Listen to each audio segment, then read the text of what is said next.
Hi there. We talked today in class about the log rule for integration, which is 5.2 in your calculus textbook. This is number 8 of your homework assignment.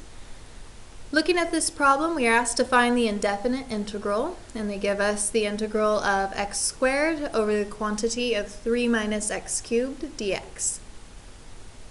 So using what we know about integrals, we can identify that this is a quotient, and therefore if we can't split the fraction by distributing our denominator into the terms of the numerator, which in this case we can't, that we are probably going to have to do a u/du substitution.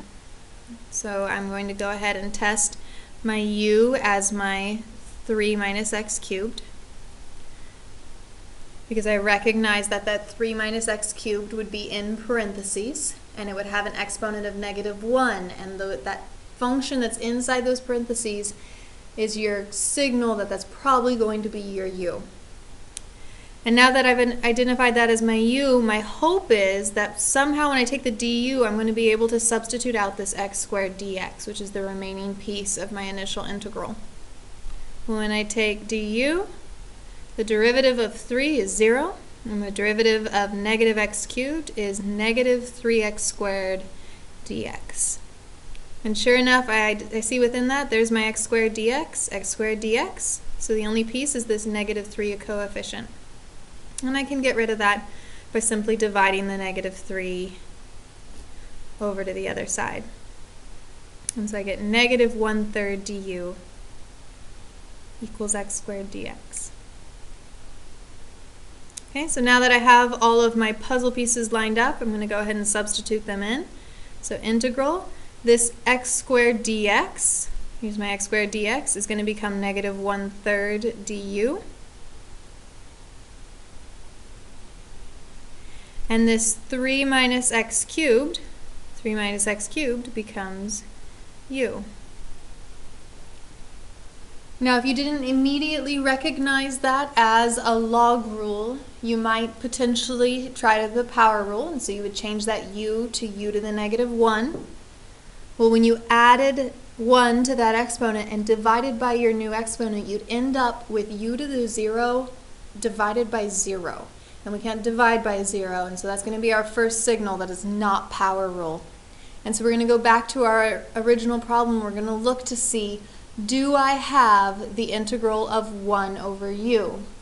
And sure enough, I do. Right here, I have this integral of 1 over u. This -1/3 is simply a scalar.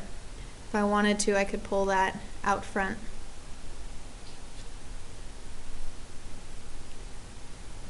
And we know based on the log rule for integration that the integral of 1 over u du is equal to the natural log of the absolute value of my u, and then plus c representing that constant that we do not yet know without a particular solution.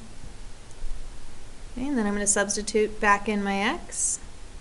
And I get the absolute value of u was 3 minus x cubed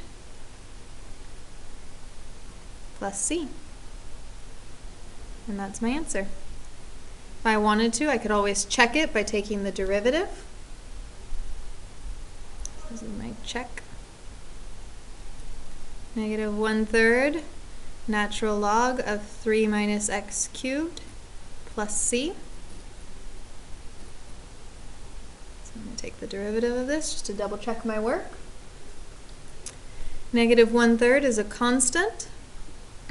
The u would be 3 minus x cubed. U prime would be -3x squared. And so u prime over u, we end up with -3x squared over 3 minus x cubed being multiplied to that -1/3. And -1/3 times -3 would cancel each other out, and I'd be left with x squared over 3 minus x cubed, which was my initial function. And if you're wondering, well, what happened with that plus c when we took the derivative? Well, remember, plus c is a constant. And so when I took the derivative of my natural log and got this -1/3 times -3x squared over 3 minus x cubed, I then took the derivative of the constant, and it doesn't matter what the constant is. because the derivative of any constant is 0. And so I know I've done it correctly, and that's my answer.